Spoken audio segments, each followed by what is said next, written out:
Hello friends, beauty's bake and cook চ্যানেলে আপনাদের সবাইকে স্বাগত জানাই। আজকে একটা 2 টিয়ার ডোরেমন থিম কেক আমি ডেকোরেশন করব। এই কেকটা ছিল আমার 5 পাউন্ডের। আমার নিচের বেসটা ছিল 3 পাউন্ড আর উপরের বেসটা ছিল 2 পাউন্ডের। আমি এটা স্ট্রবেরি ফ্লেভারের বানাবো। আমি কেক স্পঞ্জটা প্রথমে 3টে লেয়ারে কেটে নিচ্ছি। এটা নিচের বেস, এটা 3 পাউন্ডের ছিল। ভিডিওতে হয়তো একটু ছোট লাগছে দেখতে, কেননা এটা এডিটিংয়ের সময় ছোট বড় করে আমাদের করতে হয়। আমি এটা কিছুটা স্ট্রবেরি ক্রাশ জলের সঙ্গে মিক্সড করে নিয়ে সেটা কেক স্পঞ্জটাকে সোক করিয়ে নিয়েছি। কিছুটা ক্রিম দিয়ে তারপরে ক্রাশ দিয়ে দিলাম। এটা ভালো করে এবার মিক্সড করব। এইভাবে স্ট্রবেরি কেকগুলো বানালে দেখবেন খেতে দারুণ সুন্দর লাগছে, ভীষণ টেস্টি হয়েছে। আপনারা এখানে ডাইরেক্ট ফ্রুটসও ব্যবহার করতে পারেন, তবে সেটা সম্পূর্ণ বাজেটের উপর ডিপেন্ড করছে।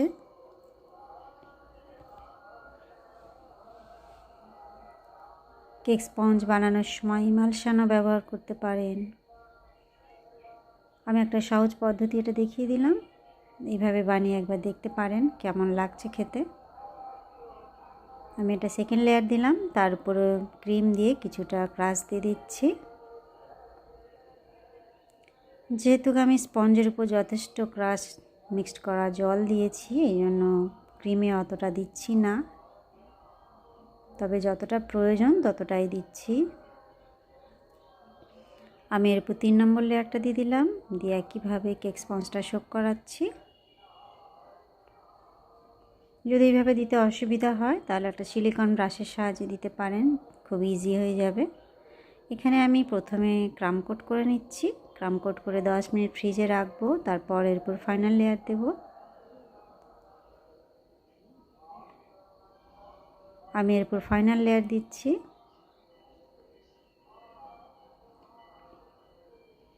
এই কাজটা করার সময় একটু ধীরে সুস্থে হাতে টাইম নিয়েই করতে হয়, নইলে ফিনিশিং ভালো আসে না। সবসময় আমি চেষ্টা করি এই কাজটা একটু ধীরে ধীরে করতে, আলতো হাতে এই কাজটা করতে হবে, কোনো রকম চাপাচাপি করা যাবে না, তাহলে কেকটা নষ্ট হয়ে যেতে পারে। তাই সবসময় একটু সাবধানে করবেন, টাইম নিয়ে করবেন। আমি এইভাবে নিচের পার্টটা এবং উপরে যে টিয়ারটা সেটাও রেডি করেছি, সেটা আমি আর ভিডিওতে দেখালাম না, ভিডিও অনেক বড় হয়ে যাবে।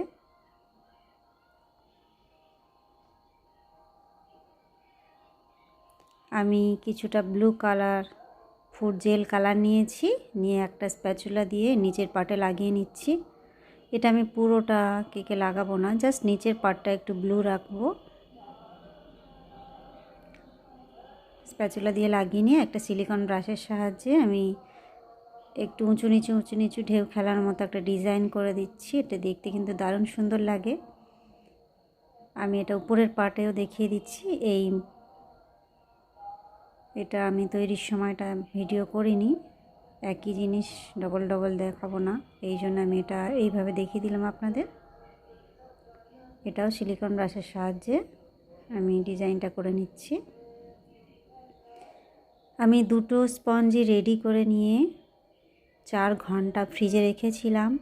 পুরোপুরি কেকটা ভালো মতো ঠান্ডা করে নিয়ে এবারে একটার উপরে আরেকটা রাখবো। তার আগে আমি মোটা মোটা স্ট্র এর মধ্যে দিয়ে দিয়েছি। আমি দুটো প্যালেট নাইফের সাহায্যে উপরের পার্টটা আস্তে আস্তে আর নিচের পার্টের উপর রেখে দিলাম। দেখুন, এবার একটা বড় স্ট্র নিয়ে মাঝখান থেকে দিয়ে দিলাম। এতে কি হয়, যত দূরেই যাক না কেন কেকটা সেফটি যাবে, কোনো রকমের প্রবলেম হবে না, উপরেরটা নিচেরটা থেকে সরে যাবে না। আমি এখানে 6B নজেল নিয়ে সাদা ক্রিম দিয়ে বর্ডারটা করে নিচ্ছি।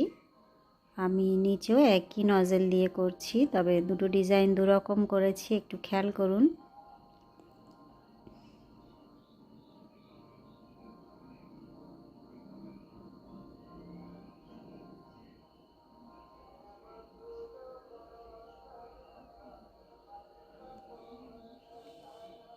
বর্ডারটা আমি কমপ্লিট করে ফেলেছি। এবারে আমি 2 রকমের নজেল নিয়েছি, একটা হচ্ছে 2D নজেল যেটা দিয়ে আমি নাক বানাচ্ছি, আর এটা হলো রাশিয়ান রোজ নজেল, একটু বড় সাইজেরই হয়। আমি দুটো চোখ ওই নজেলটার সাহায্যে এঁকে নিলাম।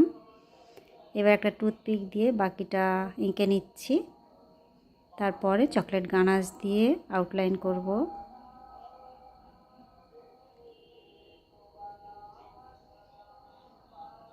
এইবার গানাশ নিয়েছি, নিয়ে সেটা প্রথমে বর্ডার করে নিচ্ছি, তারপর ক্রিম দিয়ে ভরাট করব।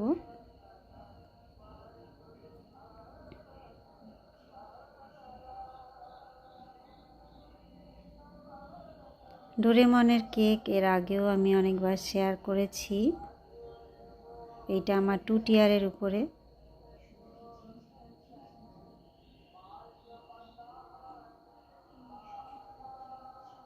আমি একটা ছোট স্টার নজেল নিয়েছি আর সাদা ক্রিম ভরে নিয়েছি। সেটা দিয়ে পুরো মুখের ভেতরটা প্রথমে কমপ্লিট করছি।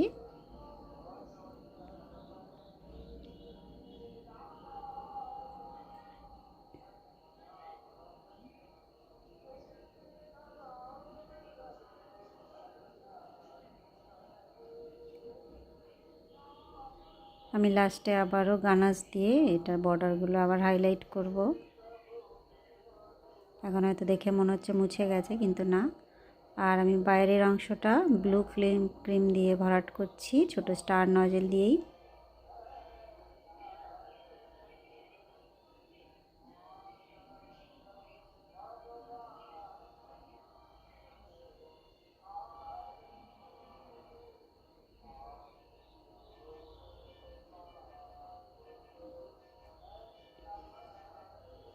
আমি এখানে চকলেট গানাশ দিয়ে চোখটা বানিয়ে নিলাম। আর প্রত্যেকটা আবার আমি ডবল করে বুলিয়ে নিয়েছি। এটা হচ্ছে neutral glaze gel, red colour mixed করে নিয়েছি। আর একটাতে হলুদ কালার মিক্সড করেছি, মানে ইয়েলো কালার। এটা বেল্ট বানালাম, তারপরে গানাশ দিয়ে ডিজাইন করে দিলাম। এবারে ডোরেমনের গোঁফ বানাচ্ছি।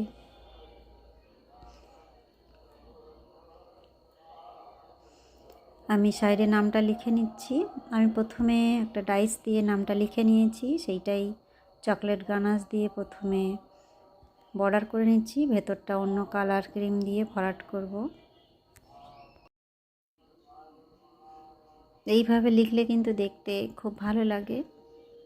একটা কালার দিয়ে বর্ডার করলেন আর একটা কালার দিয়ে ভরাট করলেন, দেখবেন দেখতে বেশি সুন্দর লাগছে।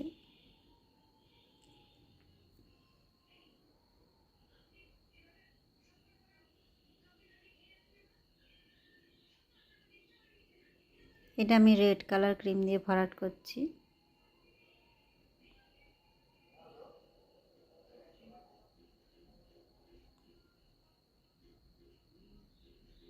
দেখুন নামটা কত ভালো লাগছে দেখতে।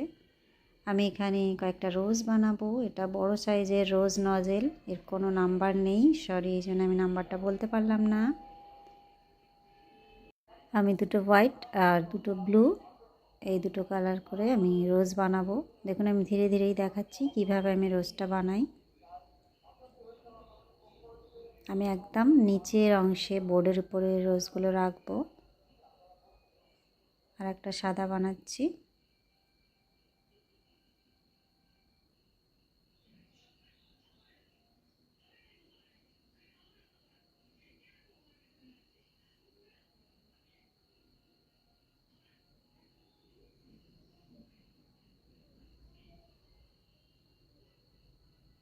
আমি সবসময় রোজগুলো রাখার আগে একটু করে ক্রিম লাগিয়ে নিচ্ছি। আপনারা ওইভাবেই লাগাবেন, কেননা অনেক সময় কি হয় ফুলটা ঠিক করে রাখা যায় না, কিন্তু একটু ক্রিম দিয়ে তার উপরে বসালে সেটা ভালোভাবে বসে যায়।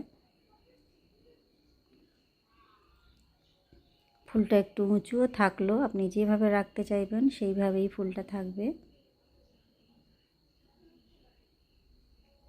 আমি দুটো ব্লু কালারের গোলাপ বানিয়ে নিলাম।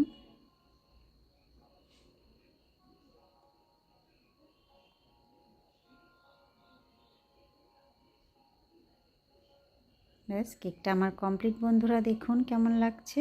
ভালো লাগলে অবশ্যই একটা লাইক করবেন, চ্যানেলটা সাবস্ক্রাইব করে রাখবেন। আরও বিভিন্ন ধরনের 2 টিয়ার 3 টিয়ার কেক আমার চ্যানেলে আছে, সেইগুলো দেখে আপনারা অনেক কিছু শিখতে পারেন। দেখা হবে নেক্সট ভিডিওয়। সবাই ভালো থাকবেন। Bye bye.